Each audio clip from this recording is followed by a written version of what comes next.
Gising sa sarong mabukas na food stall sa Legazpi City na puli sa trahedya. Sarong pagsabog na itala sa lugar na nagresulta sa pagkagadan kan sarong persona asin pagkalugad kan 34 iba pa. Posibleng pinagikanan kan pagsabog aramon ta sa report ni Rosie Nieva. Pasado alas 11:30 ning aga kanal daw ning Sabado kan mairehistro ang pagsabog sa laukan sarong edipisyo sa barangay Binari, Legazpi City. Saruan binawian nin buhay matang 34 iba pa ang lugadan. Kinakarkulong na sa 7 stalls man ang nadanyaran. Pirang lunadan man na nakapark sa luwas kan edipisyo ang nadamay.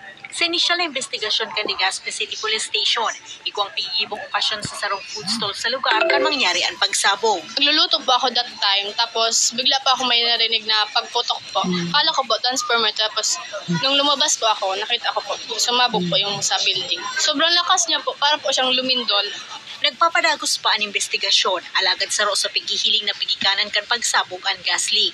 Base sa ginibong inspeksyon kan PNP-EOD, negatibo man ang lugar sa bomb threat. Wala pong nangyaring sabotayo, ano pa man. It is a matter of talagang aksidente.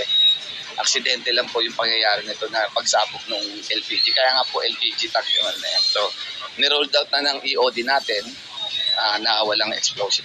Sa ngunyan, pig-turnover na kan kapulisan sa BFP ang pagpapadagos kanasambitan ng investigasyon.